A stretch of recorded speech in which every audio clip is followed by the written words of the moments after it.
Well, I want to go ahead and welcome everybody. Tonight is our third town hall meeting about the one-to-one digital conversion. My name is Tony Schloerf. I'm the instructional technology coordinator here for District 93. I want to welcome everybody who's here in the room, as well as all of our online streaming viewers who are watching live. Just to kind of go over the agenda for tonight, I'm going to introduce Dr. Bill Shields here to kind of introduce the district's goals with our one-to-one digital curriculum.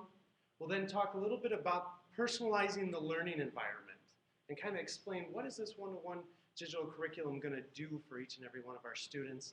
And then finally, we're going to kind of highlight how we've teamed up with Pearson to help us along with all of this. So with that, I want to go ahead and introduce our superintendent, Dr. Bill Shields.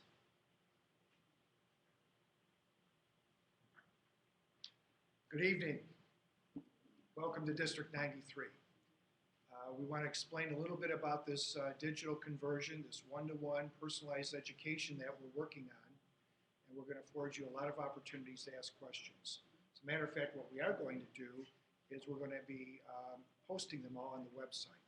So you'll have an opportunity, if there wasn't a question asked tonight, maybe it was from our first or second town hall meeting, you'll have that opportunity to see how we've answered them. But what I want to talk to you a little bit today is about the real goals of why we're setting this conversion up. And first of all, we want to create personalized education. You know, you have 20 children in a class, 25 children in a class, and the way that education is moving, it's moved from differentiation to individualization to personalization. So what we want to do is try to afford each student an opportunity for us to work with them, understand their strengths, their weaknesses, and allow them to move at a pace and also to take advantage of their own learning. So that's a big part of personalization, and Tony's going to go into a little bit more of an explanation later on. Second of all, as I mentioned just very briefly with that personalization, is for students to take ownership of their education. So that if there's an assessment and there are certain skills or standards that perhaps they need to work on, they understand that. And they understand it immediately. Not turning in an assignment and finding out a couple days later, but knowing right there what they have to work on so that they take that responsibility for their own learning. Another goal is really to increase the educational experiences outside the classroom and provide global exposures to our students. You know, right now, in the last, let's say, 100 years or so, education has been confined to the classroom, the four walls of the classroom. And what a digital conversion will do is offer that opportunity for children to go places that they could only dream about or imagine, something we would only imagine. So whether they are on a planet with a scientist explaining what's going on live in real time, or they're at the Louvre in Paris, or they're watching eaglets hatch live. These are things that we want to provide that opportunity so that they can explore, they can examine, and that will really further enhance their learning altogether. And we want to design a more engaging, collaborative, and interactive learning opportunities which promote the development of students who are critical and lifelong learners. Traditional education books are not going away. We're going to keep textbooks. We're going to keep books for a while. Can't tell you about the next 3 to 5 years, but for the next few years, they certainly are going to be an integral part of your child's education. But when we purchase that textbook, it's pretty much obsolete right at that time. It's not a very interactive or engaging resource for students.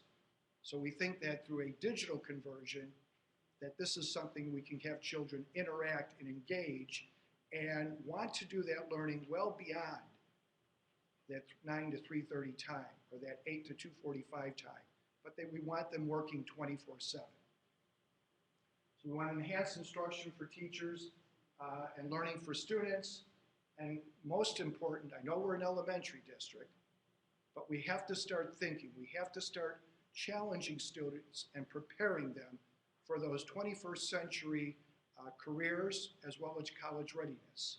And if we say, well, that's the high school's job, not ours, I think we're going to put our kids behind. They won't have those opportunities. So it's a big part of what this digital conversion is about. If you notice, I didn't mention a lot about tools or devices. It's really about the personalizing education. That's the goal of this, what we're trying to do. Not give them a computer or a device and say, okay, go learn. It's changing how we teach, and it's changing how students are going to learn. And personalized education, Jim Keefe has a definition here that we've used, and it's a school system dedicated to personalizing instruction, helps its students develop personal learning plans, assist in diagnosing their cognitive strengths and weaknesses, and other style characteristics, helps adapt the learning and instruction to learners' needs and interests, and mentors authentic and reflective learning experiences for its students. This is really a key definition to what we're hoping to do tonight, or I should say during the next 3 years. So tonight, Tony's going to go into a little bit more of an explanation of that personalized education. Tony?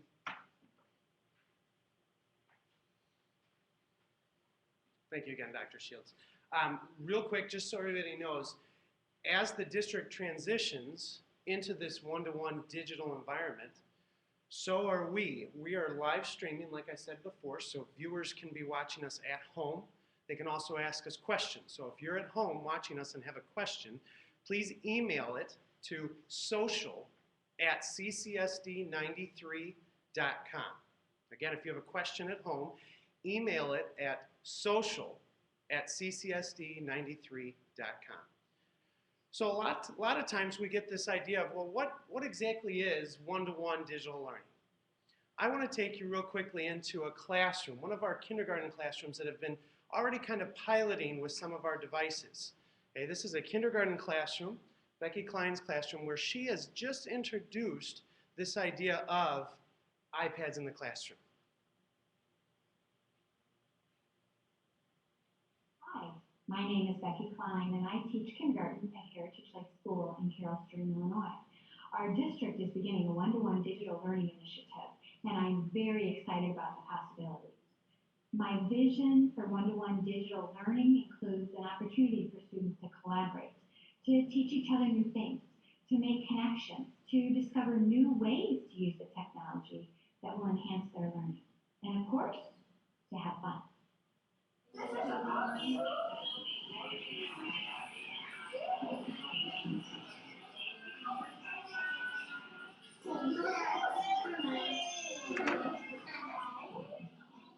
What you doing, Carter? We videotape it. Ah. I can't videotape on mine. I don't know how to videotape.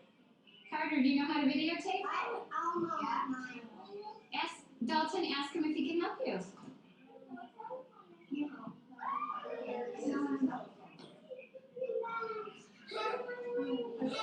Guys, look it. Guys. Look it. Look it. So, this is Klein. What do you do to take a picture of it? He's working on it.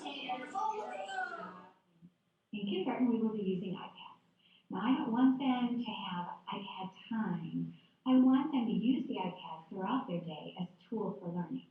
Now, this might look like retelling stories with the Sock Puppet app, or writing words and sentences using the Notebook app, or the Notepad app, or building shapes on the Geoboard app.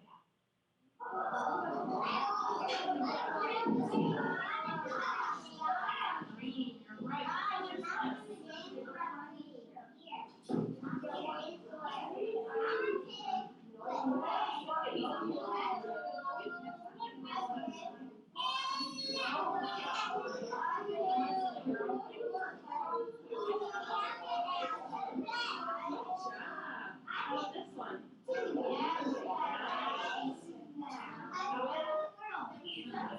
you could like, I am Dalton. This squirrel is talking.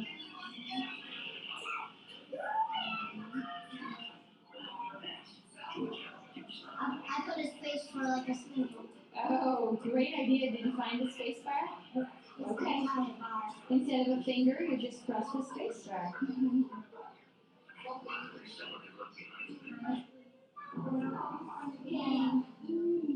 Oh, look at this! What?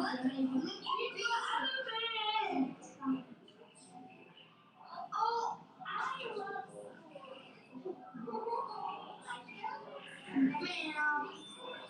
illustrated by Sherry. Next game.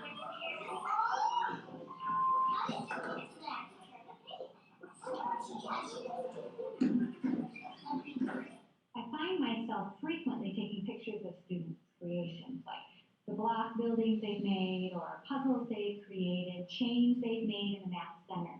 I'd love to see them take ownership of those creations, take their own picture, send it to mom and dad maybe. This is what I did.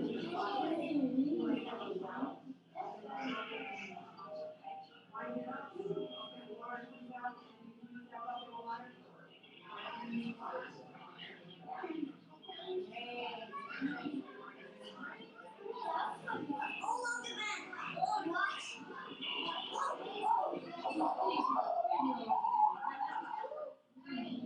We love learning. We love learning. We love learning. We love learning. We love learning. We love learning.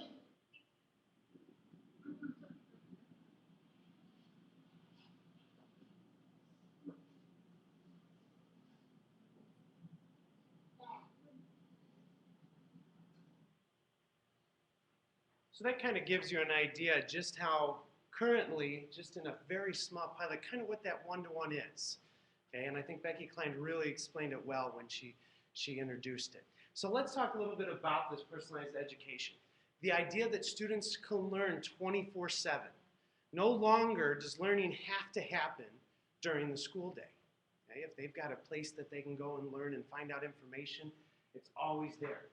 Again, it doesn't have to take place in that physical classroom. If I were to ask you, if you don't understand something or you're wondering about something, my guess is that the first spot you're going to go is go ask our buddy Google. Okay? Kind of find out that information. Same idea here. The students have access to that. Okay? Again, students with this access can work at their own pace. If a student needs extra time on a certain subject or a certain idea, they can work on that. Okay? As well as if a student's moving ahead, they can move ahead. It all centers around that student's needs. Okay? It helps all learners. It doesn't matter where they're at in the learning process. The idea of that it is specialized for that student is really where this one-to-one can help us out. I want to take you into a classroom of a teacher down in Mooresville who's been doing a one-to-one digital conversion for about 6 years now, and just kind of what she thinks how it's helped. This year, we started right at the beginning of the year, for the most part, and it's amazing. Wow, especially I have the ELL learners, and it helps me be able to bring in some of their language. There's only so many words you can look up in the Spanish-English dictionary, so having that resource right there and then having books that are audio that are in Spanish for them to listen to as well really would help. So the digital conversion helped with that, bringing some of those different learners. And then as well with some of the students in my room that they don't have that at home, they actually are being able to get their hands on something that otherwise they wouldn't have access to. So it's been really important. I've seen a big improvement in a lot of people like, oh, third graders, they can't handle a computer. And I thought, yeah, right, come into my room and I will let them show you because they show me every day. I think that Heather really explains it well there. It helps all students at their individual point. And I'm sure that, as many of you know, the students, they're digital natives. They know how to use this technology more than we think that they do. Okay? So let's take a look at the kind of the puzzle pieces to the idea of how this personalized learning works. Okay? So the base layers really kind of are information systems. How do we find out information about each student? How do we know about their process, where they're at? Okay? Those pieces come together and really make our instructional improvement systems. They tell us, where's the students at? What do we know about the students so that we can better help them? Which then really brings this idea of, well, this digital curriculum, this digital one-to-one learning really can be based on project-based learning. It can really teach them in the way that they're used to learning. Okay? It's adaptive. Okay? It comes together. It's using these digital resources that are available. Okay? And there's tons of them out there. I've already talked about this a little bit, but that one-to-one digital learning can help both our RTI, our response to intervention for students that need more support, and they can help with our enrichment, our students that are moving ahead, that are exceeding all expectations so that we can keep preparing them, like Dr. Shields said, for college and future. Okay? That comes together as our progress monitoring. That's what the teachers and the staff look at and say, well, this student's doing great, how can we help support them? Of course, the idea of all of these different applications that are out there to help them, this mobile learning, okay? They can learn wherever they're at. And then finally, the idea of portals, blogs, really what comes down to the idea of digital collaboration, okay? Different collaboration tools. I mean, how many times are we, and I hate to say it, slaves to emails? You know, that our life depends on what emails we get. Well, really, that's us collaborating in a digital environment. Well, our students, if they're going to be ready for this 21st century, they need to understand, how can you collaborate in a digital environment? And that's really what puts together this idea of the personalized learning environment. Okay? Those are the pieces that bring together our personalized learning environment. This is kind of the framework of the 21st century student. Okay? Everything here comes together. The idea that we're bringing together life and career skills. Okay? We're bringing together information media. We actually have already started this. We've got a curriculum for our information and media classes that have been bringing in these digital tools. Okay? We're already 4-to-1. So this digital 1-to-1 conversion just extends what we've already been doing into more focus for everyone. Okay? The idea of the 4 C's, critical thinking, communication, creativity, and collaboration. Those all come together. Now what supports it is everything's on standards. Okay? We're not moving away from the standards. That's what drives the curriculum. Okay? Curriculum and instruction. The professional development that goes into that. And then finally, all of our different learning environments that we have to help with that. That really is what is a 21st century student and what we're preparing our students for. So what are some keys to success? Well, 1, professional development, providing support for teachers to use this, providing support for everybody to use this. We've partnered with an organization to help with that. Okay? We know that we can provide great professional development, but so can a partner, and they can help us with all the things that we may not totally know so that we don't have to go out and reinvent the wheel. Okay? And then really, again, professional development. It's so important that we have support there for everyone that's involved. A little bit about our timeline. Right now, we've already handed out devices, MacBook Airs to our 6th grade staff, and iPads to our kindergarten staff. Okay? That's already happened. Late fall, early winter, we're looking at rolling out devices to our 7th grade and 3rd grade staff with MacBook Airs, and our 1st grade and preschool with iPads. Okay, so that's coming sometime in the December time range. January, we're looking at most of the kindergarten classrooms will have a set of iPads to use, as well as the 6th grade students will have a MacBook Air to use. So really giving them that device so that we can personalize that learning environment. Okay? In the 2013, 2014 year, all teachers in grades 3 through 8 will be brought on with a MacBook Air, as well as all teachers in grade 2 will begin working with iPads. As far as the students, preschool and 1st grade students will be working with iPads, and the 3rd and 7th grade students will be working with the MacBook Airs. So you see there's a staggered rollout to give our teachers time to start using the devices, preparing those different curriculum pieces to use with them so that they've got this ready to go. And then in the 2014, 2015 year, students in grade 2 will begin working with iPads, as well as students in grades 4 through 8 will begin working with MacBook Airs. And also students in grade 5 will begin working with the 1-to-1 learning devices, and teachers in preschool through grade 2 will then begin working with the MacBook Airs. Okay, so that's kind of our timeline with our rollout. Okay, we think it's the best to give us time to do professional development, like we said, was so key. So right now, I actually want to introduce, I've been talking about that we've been partnering with Pearson to help with this. John Sonnenberg is here with Pearson to kind of talk a little bit about that. Hi, thank you for coming tonight, and I just want to tell you what an honor it is to be here. You have a dynamic community, a wonderful school board with a vision, a superintendent with amazing leadership. His staff is just tremendous to work with, and because of that, we've actually identified this district as one of our first sites for this one-to-one learning framework effort. And it's been so exciting that last Friday, we actually had about 70 educators from the area come and visit the school district to see what your children are experiencing here in this district. And we brought in people across the country to see this. So I just wanted to point out that Pearson is here because of the wonderful community you have. So I hope that you have a chance to appreciate that, because it truly is something that's unique. But what we're bringing to the table is also something unique. We are the world's largest book publisher. We make more textbooks. We're the biggest testing company in the world. We have the largest professional development team in the world. We have the largest virtual learning and online resources. It's all under Pearson.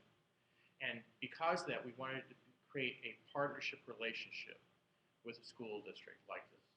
We employ over 36,000 people. And because of what we've developed here, we can bring all those resources to the district. So what we have is the capability then to go from that traditional textbook environment to the digital environment, because we can help bring those resources. And this district uses resources that aren't Pearson as well. We're not here because of Pearson. We're here to do what's best for the students, because we know in the end that'll be the best for everybody. It's a true partnership relationship.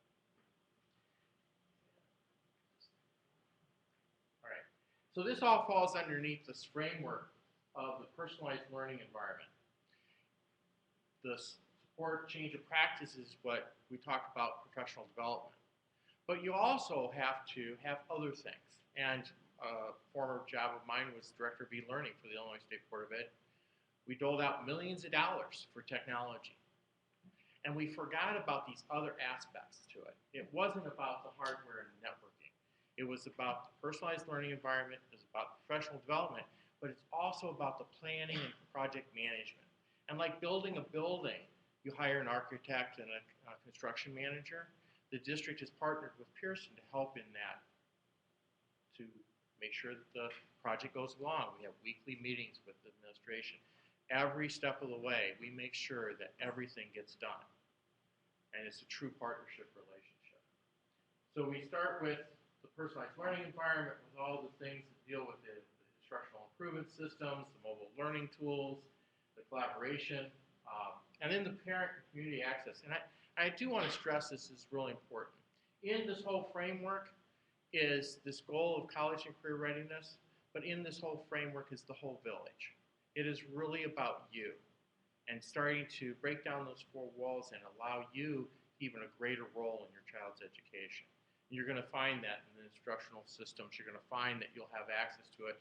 You're going to find this wonderful world of digital learning, not just for your child, but it'll open up the doors so you can understand better what your child is learning in the classroom and how they're doing on a daily basis.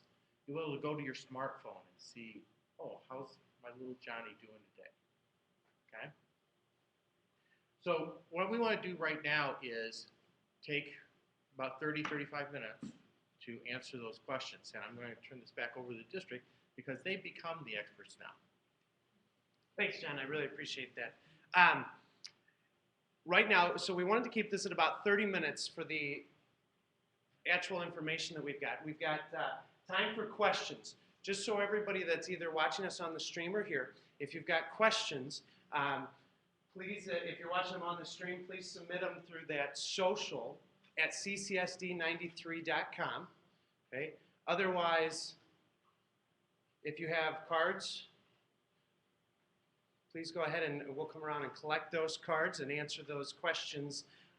We'll come around and grab those cards, answer those questions as we've got. We've already actually answered a bunch of questions, and as you came in, Ryan asked you to give your email, and what we're going to do is we're going to compile all the questions. So this is our third town hall meeting. We're going to compile all those questions and make a question and answers document that can be found on our one-to-one website. And I'll take a minute while we're collecting those cards. Our one-to-one website is www.ccsd93.com/one-to-one. You can find out all the information that deals with the one-to-one digital conversion, as well as the recorded versions of each one of tonight's, each one of the town hall meetings. Okay? Also, we're going to take some time and have the town hall meetings translated and posted on our one-to-one website as well, so you can find those there. Also, we've got a social media page, so we'd like you to like us on Facebook for any updates. We're posting there, trying about twice a week at least. Anytime we have any big news and things like that, you can find us at facebook.com/ccsd93. Okay, so again, if you've got questions, feel free to email them at social@ccsd93.com, or we've got some cards coming around that we'll go ahead and answer. Okay?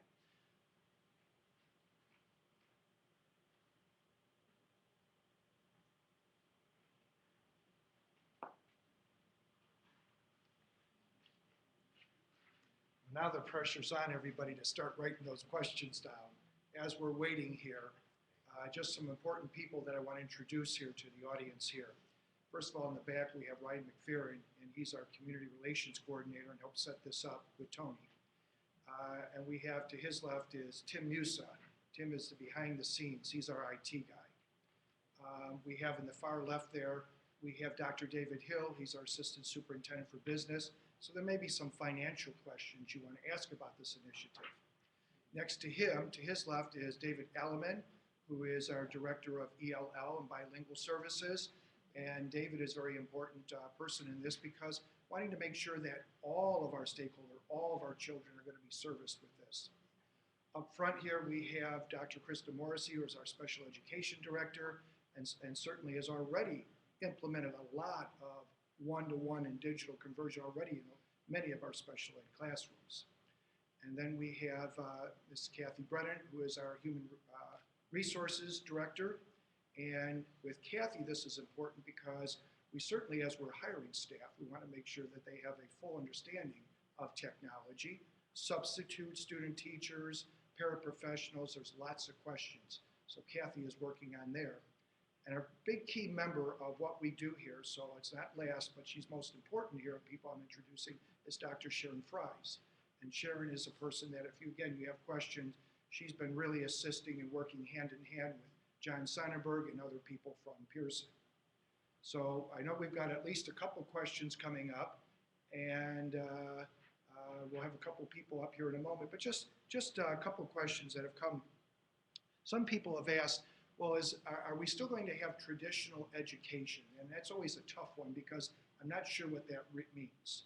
Certainly the core curriculum, and this is something that John mentioned and Tony mentioned, are essential. Certainly we're focusing on science and math and reading and language arts and social science. Those are essential. So we're using a digital tool to expand and to help to personalize that. So those are very, very important things. But I know that David has a question here, and I know Tony has one to follow up, and one for me, okay, and one for you. Good evening. Thank you so much for coming out. The first question talks about how will this implementation affect our tax dollars / property taxes? I'm going to try to incorporate a number of financial questions because we've heard a few of them before. This district has been extremely aggressive with implementing technology for a number of years. So the dollars have been spent for, if you've been in your child's classroom, overhead projectors, Promethean boards, whiteboards, other different kinds of it. And as Tony stated earlier, we are currently at a 4-to-1 ratio, meaning every 4 devices, there's a child. So there's a lot of technology in our district already. So what we're doing is we're repurposing those dollars. So we're, instead of continuing to buy Promethean boards or overhead projectors or digital cameras, we're going with devices, is what we're doing. So we don't anticipate any impact on taxes whatsoever other than what you standard what the district standard pays now. So one of the questions that we received at the last meeting was, will this cause the district to go to referendum? No, it will not. We will continue to balance the budget and work within the means that we currently have. Just repurpose the dollars. We're also looking for a lot of cost savings moving forward. Textbooks, as you know, as you continue to go in a digital realm, textbooks are expensive, and we're buying textbooks every year. And with the digital conversion, we'll do less of that. We'll spend less on paper, copy machines, and different things because of the digital conversion. So, is there financial questions that I forgot? I'm sure we'll get them again. Thank you. I've got 4 questions here. They're all very, very good. One is, will digital conversion be adapted or added to IEP goals and adaptations? Of course they will be. This is a initiative for every student, from preschool to 8th grade. If they're in the gifted magnet or if they are in a specialized program, this program right now, with all the specialists we have, they're working on implementing this for every student. So certainly there will be parts of this that will be in IEPs. Liability of machines and iPads. We are leasing the machines, and certainly there's going to be some warranties on these machines. But there could be some damage or breakage that was carelessness, and we are going to have a mandatory parent meeting later in the winter, in January. And at that meeting, we'll explain all the situations, what the responsibility and role of the parents as well as the students. And certainly if there are some damage that could have been avoided, it may be something that a family's charged.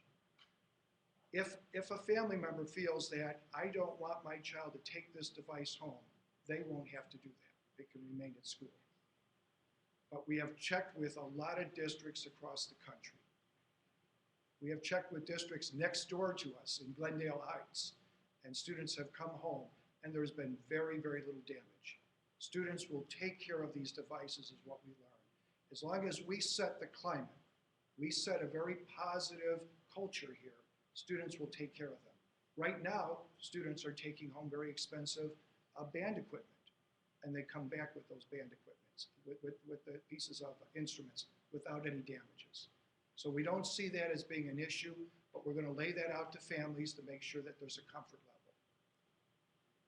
Camera restrictions, email restrictions. Certainly what we're going to do is make sure there are filters in place that children are not able to get on sites at home as well as at school.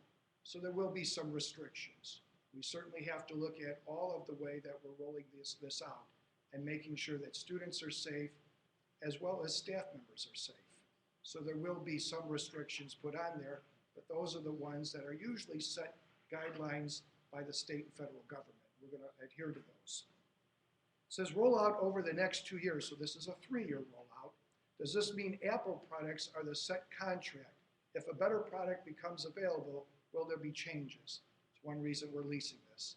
If we do see that there is going to be a better product in the near future, we certainly would consider moving to that. Right now, the history, we've really researched it, the history, the durability, the battery life, the antiviruses, all the things we have, we feel that Apple is probably going to be, right now, the best product for the amount of money that we can spend.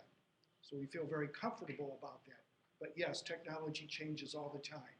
In 3 years, 4 years, 5 years, there may be a brand new company that's competing with Apple. And we certainly need to have an open mind to what that type of technology could be. We have more questions here?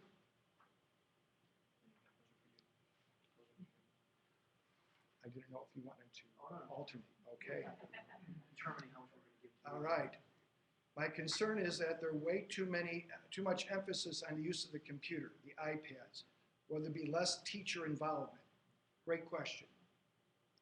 Teachers are more important than ever before. They're going to be the facilitator. If we're going to personalize this education, their role, their responsibility, if anything, is going to be heightened. It's not going to be decreased. Are we going to put kids in front of a screen all day long? I don't know if that's what part of this might mean. We wouldn't put a child in front of a textbook and say, take this math book and all day long you're going to have this in front of you. education needs to be balanced. So kids need to be active. They need to be engaged. This is a very engaging tool, especially as the child gets older and older. But we don't see that we're going to put them in front of a device all day long. Again, there will be textbooks and other resources, hands-on manipulatives, all types of things that we feel are essential for good learning.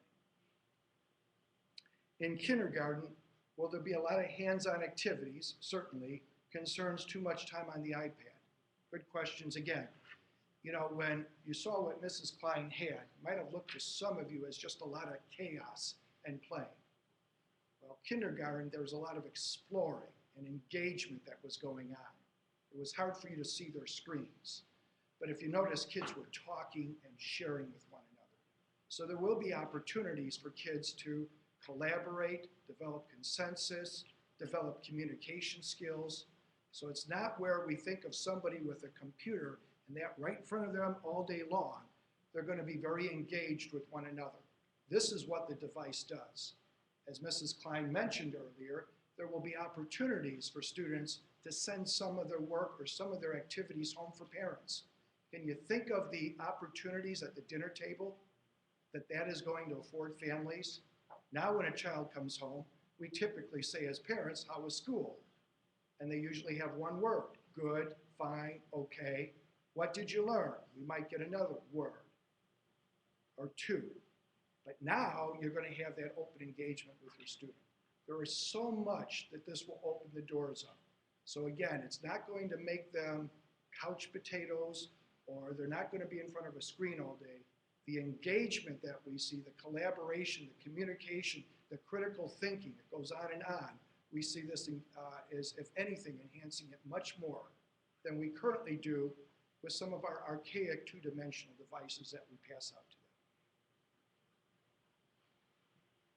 them. Okay, I have a couple questions here. The first one, will you have a facts and questions page on the CCSD website? Yeah, absolutely. Anything that has to do with the digital one-to-one conversion can be found on our one-to-one web page. So after we compile everything, we're looking at posting that right there. So any information about that can be found at that web page. Couple questions I have here. You know, why the Mac over the Windows? Great question. And when we looked at the devices, we were really looking at what's going to be the greatest impact in the classroom without taking away a lot of time. So when we compared things side by side, the MacBook Air that we chose, one is light. Okay? The MacBook and the cover is only about 3 pounds. Okay, so that was one thing we looked at. Another thing is we looked at battery life. Okay, the battery for this computer is roughly about 8 hours. Okay, so the idea of not having to have a bunch of cords and a fire and trip hazard happening in the classroom. Okay. Another thing is, if something goes wrong, one of the first things to do is to restart the machine. And as I'm sure some of you that have used Windows machines in the past have seen that it could take, you know, a minute, 2 minutes, and things like that. And we looked at that and said, well, that's 2 minutes out of instructional time that a student might have. If I were to restart this computer right now, it would take at most 30 to 35 seconds. Okay? So that gives back a lot of extra instructional time when a quick restart really takes that. We also really like the Mac instead of the Windows because of the fact that the majority of viruses out there are not written for the Mac. They've always been written more for the Windows platform. So there's a lot of the reasons that we really looked at this device. Okay? What restrictions will be implemented on the device? Well, obviously you heard us talking about internet filtering, both here and at home. Okay? As far as other restrictions on the device, certain programs will be turned off and turned on. There'll be a management software for teachers to be able to allow certain things to happen at certain times so that if they don't want them using the camera, or they don't want them using a certain program, they can turn that off. Okay? Any confidential information required for operation? No, that's a standard login that the students already have. So they'll be using that on the machine. Everything will be tied to their login that they currently already have in the district. Okay, so what we're planning on doing is they log in to the machine. All of their files are on there. They also get backed up on the network. At the end of the year, we'll bring the device back, we'll re-image it, and then the next year hand out them the same device, okay? So that they get back what they gave in. What typing initiative will be offered? Currently, we start typing programs in 2nd grade and again in 5th grade, okay? Now, that may mean that when we see some, because of the fact that it's personalized, if we see a student that needs extra support, well, then we can take a look at it after the devices come out if there needs to be extra support. Will each device include Wi-Fi? The devices do have Wi-Fi radios already built into them. So if you're on the district's campuses, they'll already be connected to the internet. Okay? If you were to go to, Panera or to the library or things like that that have free Wi-Fi, you can obviously connect to it there. Or at home, if you have Wi-Fi set up for the house, you can connect to your Wi-Fi there. Okay? Can a family purchase the device through the district? That's something that we're really not looking into at this moment. We really want to bring the devices back and kind of cycle them through. I mean, we've got these devices for 4 years, so we're going to see to make sure we use all that we can out of that. Okay? So that's all the questions I have. Dr. Shield?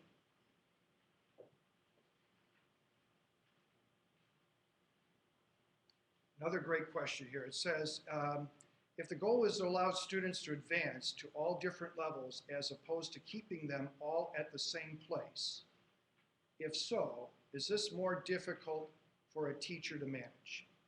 It's a great question. Before I answer this question, I'm going to talk to you a little bit, and Tony may have alluded to this a little bit. We have, at both middle schools, we have what's are called related arts. And they are opportunities, they are small mini classes that provide students, introduce students to a variety of different types of opportunity, educational opportunities and experiences. And we have one that's called Global Languages. And the students in 6th, 7th, and 8th grade, what they can do is they can learn either Mandarin, Latin, German, Spanish, or French for 7 weeks. When we were looking to contract out with the technology company that was going to help us with this, we knew it was 7 weeks, and we figured some kids may want to move ahead. So we didn't buy a license for 7 weeks, but we bought it for 9 weeks. We weren't sure how much money to spend, so we figured some kids may go a couple weeks quicker, and some kids may only end at 4 weeks. Well, last year when we started the program, during the first 2 weeks of the program, kids already finished 9 weeks. They finished 9 weeks of the program in 2 weeks. Now they had to take an assessment, they had to pass standards, or they wouldn't let them go on in the program. So we were beside ourselves saying, what happened here? How could that happen? What was happening is students were going home.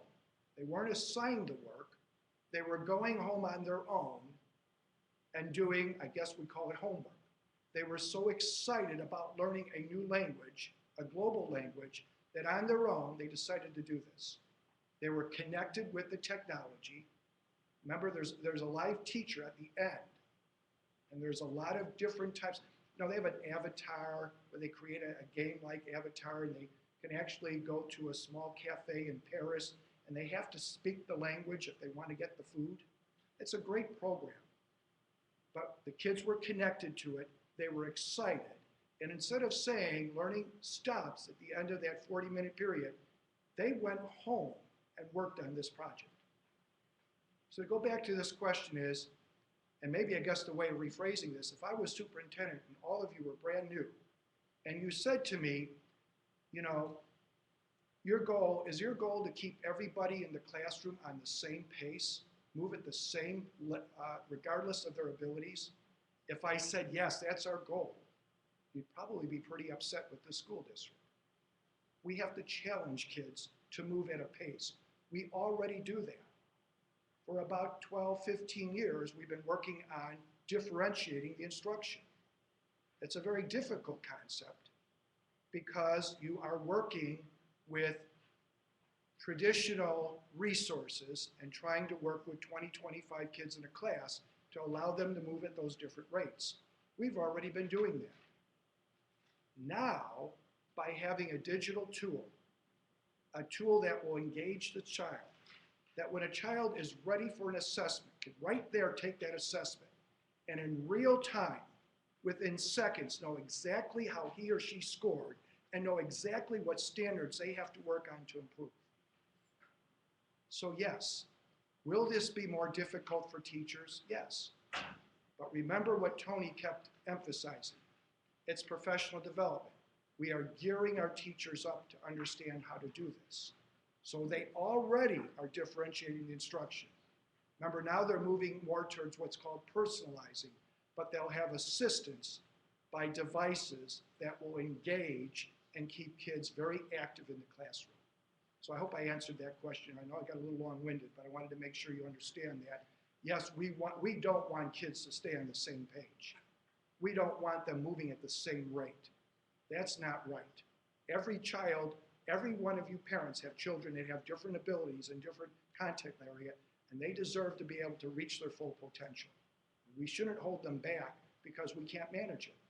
Our teachers manage it extremely well now, and I predict they're going to manage it even better with these devices.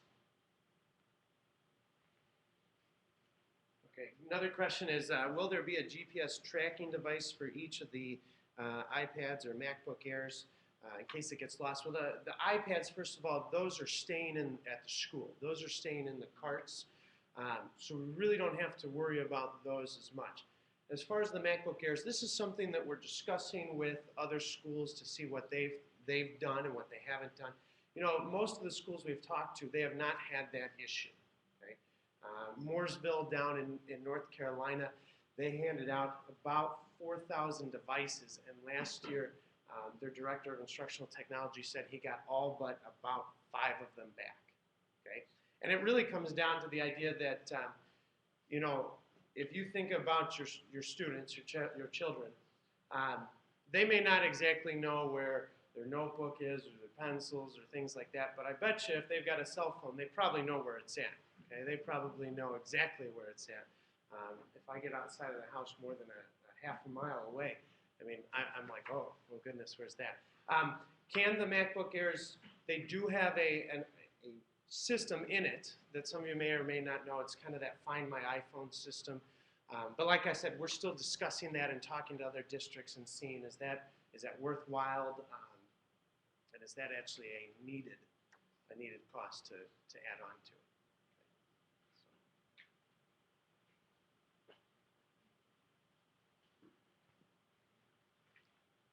This is a first for us. Usually we go right up to 8 o'clock. And maybe just open it now. Are there any questions out there from anybody on the floor? Will there be cases provided for the actors? Yes. I'm going to back up a little bit. The iPads, you saw the students with a device that they have. And Tony probably has an example. You might pass that around. Please don't toss it at them, Tony. He likes to prove that it's indestructible. But it also allows their hand to go in there so that they can work with that. For the Air Max, there will be also a protective sleeve that they'll go in. And Dr. Hill, I thought he was ready to move out of town because he had all this baggage in his office. He and the tech department had looked at dozens of bags, went to many different types of conventions and vendors to see what would be the best bag. We feel pretty good about it. One thing we feel good is because people think this is all brand new. I'd love to say we invented the idea of one-to-one. But there are districts next door to us that are doing this, districts across the country, across the state. So we've had the opportunity to see what they have purchased, what they have provided for their students, and we've been able to actually see what hasn't worked to help us that we think we're on the right thing. But there will be a protective sleeve. Great question. Other questions? Yes? What professional development will teachers be receiving? Well, one of the things we did with Pearson is we provided a diagnostic survey to try to find out where everybody's at in their learning curve. So we just received that results back, and principals I know are going to share it with their teachers. I think we posted on our internal site so teachers can see that. And so right now what we're doing is, it's not so much how do you turn the device on and how does it work. Okay, and we've given them some of that. They've come in during the summer, and Apple has come in and provided some professional development. But the key is, how do you use it as a teaching tool? And how do you use it as a tool that's going to personalize education? Those will be the focus. So not only do we have great people in district like Tony, who's wonderful at enabling teachers to understand those concepts, but we're also bringing Pearson. And it's not just a lot of people that look like John in a suit, but they're going to be teachers. They're going to be people that have been in the classroom and that have actually taught this at other school districts. So again, the idea of how do you use it as a teaching and learning tool. Did that help you at all? These are great questions. Other questions? The discussion about the homework, like you said, all the kindergarten, those iPads, those in school. The iPads will stay in school, that's correct. What is the homework? How do they do the homework? The kindergartners, Yeah, the kindergarten. we're not offering that opportunity to go home. And one reason that we are moving where our primary grades, preschool, kindergarten, first, second grade, most of that, you know, they'll have, you know, first grade, second grade, there is some homework. It's very limited. Okay, it's very minor what they have compared to when you get up to the middle school. So we don't see the iPads are really to bring the learning into the classroom, but we don't see them as a tool to go home and produce work to come back into the classroom. Does that help you? I know Tony wants to come up with, but does that help? Did I answer your question? Great question. Yeah, just to kind of elaborate on that is the, you know, when we were looking at the devices and what device to have for what grade, is that we looked at it and said, well, preschool, kindergarten, first and second, just like Dr. Shields says, the idea of having that there to bring in the learning, but it's not necessarily, the iPad's not necessarily a production tool. And we looked at it and said, well, you know, in the first, second, in the preschool first and second grade, we're not doing a whole lot of production, and we're afraid that because we're just starting to learn how to type in second grade, that if we were to bring in a MacBook, that it would be too difficult with the keyboard and the trackpad.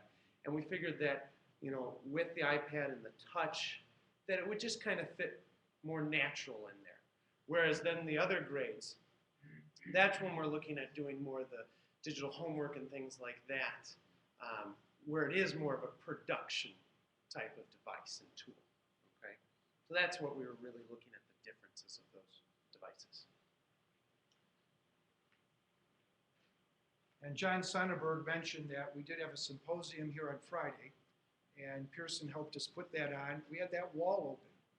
So we had this room filled, we had that room filled, and there were panels from people from out of state, in-state, downstate.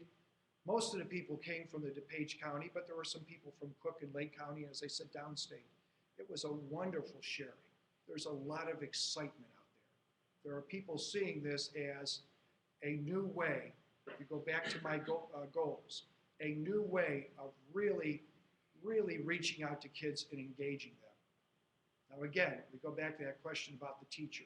That teacher is more important than ever. And that's why what we want to do is provide all that professional development. You know, we could have said, some school districts, and they do this wrong, they give the device out, and then they say to the teacher, go start teaching. That doesn't work. There have been some places I've heard about that have done this, and their initiative has ended in a year or two. We are also rolling this out, as you notice the first year here, 6th grade kindergarten. It's a 3-year rollout. Okay, there are some very brave places. The superintendent from Huntsville, Alabama was here and rolled out 23,000 on the first day of school. We want to do it a little more systematically, and again, the key is making sure that our teachers have the professional development tools to be successful. That's a very, very important part of what we're doing. And again, is this something that we see is going to revolutionize and change everything we do around here? Yes, we do. Will our teachers be perfect at the end of 1 year, 2 years, 3 years? No. Something like this is going to take several years. We had an opportunity to go down to Mooresville, North Carolina. They've been doing this for a number of years. I think it's been 5 years, John. And as we've talked, they allow us to go into the room. It's wonderful to go in there. I get on a knee, I'm talking to 3rd graders, I'm talking to 4th graders, you're talking to teachers, and they're very honest. There's no dog and pony show. Come right in, ask us everything. And there are people saying, this is where we started from. Okay, by the way, they were a PC district, and they went to an Apple platform. The teachers were funny on this. They said, we would never, ever want to go back to being a PC. We love the Apple. Now, again, the question asked earlier, maybe we will change as the technology changes. But the point is that in Mooresville, 5 years later, there's still a learning curve. But it's so cool, so neat to walk into those classrooms and see those kids so highly engaged. It's not them just repeating something back, repeating information. They are demonstrating it through videos. They're demonstrating it through collaborating and chatting together. It's amazing how engaged they are. You don't go into the classroom and it's quiet and they're all on a computer screen like a library. There is a lot of interactiveness similar to what you saw in that kindergarten classroom. So again, there's a lot of exciting things going on. We're actually lucky that we've had the opportunity to go out and visit and see some of these sites, bring teachers and administrators, and we're also fortunate that we're partnering with Pearson because they bring a great deal of expertise in. Anytime we say we have a question or something's not going as smooth as we would like, they get back to us immediately. And I firmly believe that they want to do this because they want to be part of something that is going to change the lives of kids and make a difference. We've still got a few more minutes. Sure. In terms of the sixth graders now doing homework at home on these things, will they then be emailing assignments to teachers, downloading? You know, maybe a combination of that. My dream is, what I'm hoping, I don't know if it'll happen in January or February or even May, but my hope is that yes, they can click and that homework goes immediately to the teacher. Now, I don't want teachers out there thinking I'm saying they've got to correct that paper immediately, but that can go immediately to them, okay? It could be that they're on a very safe learning chat line and their homework is together and the teacher knows who's contributed and who's talked and what they're doing. That's something that's very common in these schools. So it's a collaborative learning on some type of problem-based learning assignment that 3 or 4 kids have to learn together. They don't have to drive to each other's homes. They can do that online. So yes, that's what we're hoping. Again, we're going to take baby steps with this because it's important that our teachers understand that too. We don't want to overwhelm them. There's a great deal of excitement with them, but we don't want to say, the moment those kids have it, this is an expectation. So it will take a while, and that's where we're looking to. Are we looking to also our books going more digital, more three-dimensional, more interactive, instead of this two-dimensional book that, as I said, is already outdated the moment we put it in front of them, something that can be constantly renewed. That's the long-term goal. Will that happen by the end of the 3 years? Might be 4 or 5 years before that happens. But I'm sure John and other publishers will tell you that that's the direction that people are going in. So there's so much excitement out there that we can really open up doors to the kids. And as I said, that we're going to create this global education to allow them to work with kids in different classrooms, in different schools in our district, outside our state. I mean, there's just so much stuff that you can do with this. It's amazing. But that's the long-term goal.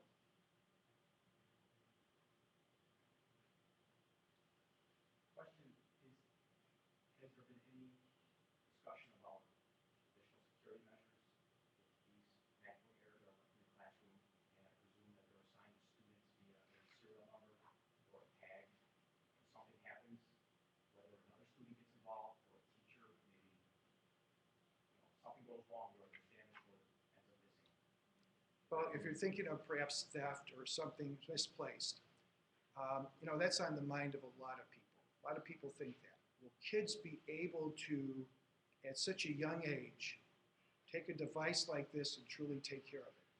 What we're going to have to do, we've talked to our principals just yesterday and talked about getting together. We have a council meeting coming up, and we're going to start the process of what are all the ways we're going to create that climate. And one of the questions asked of us, and there were about 6 of us up here, I couldn't answer because we haven't rolled them out. But people, that was what we were asking, how do you lose? How many of these devices do you lose? And it's amazing where people said 1, or this year none at all, or this accident happened. So it's extremely rare. And as I said, we already allow our students, they go home with expensive basketball uniforms. They come back at the end of the year. Once in a while there's something that happens, and we have to work with that family with that. We send home band instruments. they come back. Middle school textbooks, as you're now experiencing. Some of those books, especially when you get into the 8th grade, one book alone is worth $75, $80. And now they have several of those books. So again, there are things that can happen, but we have to set the tone and the culture and the climate with the kids. I'm convinced we can, because that's been a question we've asked everywhere. And it's been interesting. We've asked in places where there might be severe poverty or other type of issues out there where you think, oh, this has to happen. It doesn't happen. So it's up to us to expect that expectation. What we've learned is the kids are proud that we've entrusted this with them and that they generally take care of them very, very well. It's a great question, and we're going to find out. But I feel if I thought this was not going to be successful, I would never have brought it to the Board of Education. I feel that confident about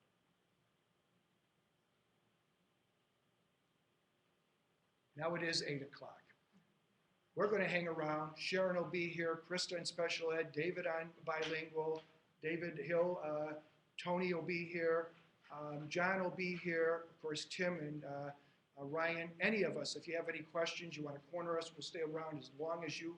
We appreciate you coming out this evening. We appreciate our listeners and viewers at home. Tony, is there any last words? Just like I said, if you can find all this information on our website at our one-to-one. Also like us on Facebook. We'll keep that updated.